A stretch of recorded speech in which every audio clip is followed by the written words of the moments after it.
I love having really fresh bread at dinner time for my family, but the days get so busy that I never had time to do it, and it just never really happened until I found this method. And now I can have dinner with fresh bread every weeknight, even when it's busy. Let me show you how to do it.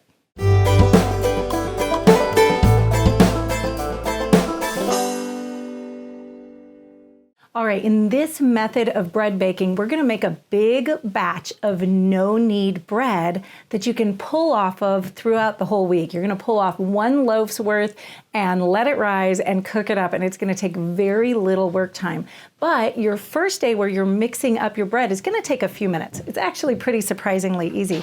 What you're gonna want is something that can hold 4 pounds of bread dough, which means it needs to hold about 2 gallons worth of liquid in order for it to be able to hold that much. And it needs to be able to be covered and go in your refrigerator and stay there for an extended amount of time. So a food grade container like this is a great thing to use when you're working with a project like this. The square sides mean it fits into the refrigerator in a pretty space saving way. Okay, so we're gonna start with 3 cups of warm water. And by warm water, I mean lukewarm, like bath water temperature. And you are going to put that right into your food safe container. Then you're gonna add in 2 tablespoons of active dry yeast. Make sure you mix it until it's well combined. Don't use instant yeast for this. Make sure that you're using the active dry yeast. Once that's well combined, then you're gonna add 6½ cups of flour.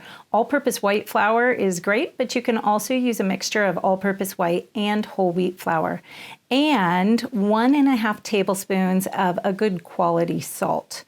You don't have to mix all the way until all the lumps are out, but make sure it's well combined.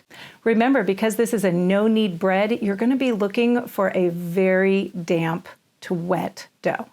You may have to get your hands in the dough to mix it thoroughly, but remember, this is a no-knead bread, so all you're doing is mixing the flour with the liquid to make sure it's well mixed, but you don't need to knead it.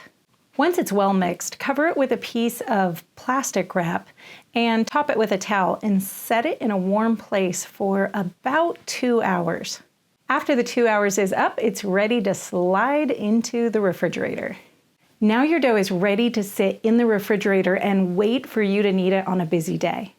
On bake day, about an hour and a half before you want to eat your bread, go ahead and pull it out of the refrigerator and remove about a grapefruit size amount of dough from your big batch of dough. Cover up the remaining dough and put it back in the refrigerator for a different day. You can bake this in either a bread pan or in a Dutch oven. Today, I'm going to be shaping it in a banneton basket and then baking it in the Dutch oven as an artisanal style loaf. If you're using a banneton basket, make sure that you flour it very generously. Use rice flour if you have it on hand. It'll work really well.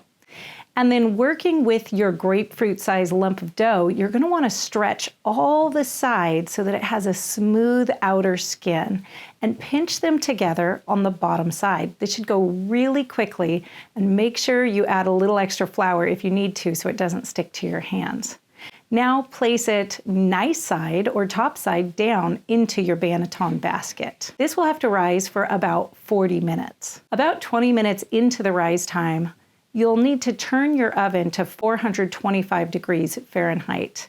If you're using a Dutch oven, place it in the oven right now to preheat along with your oven. Now, this part can be a little tricky.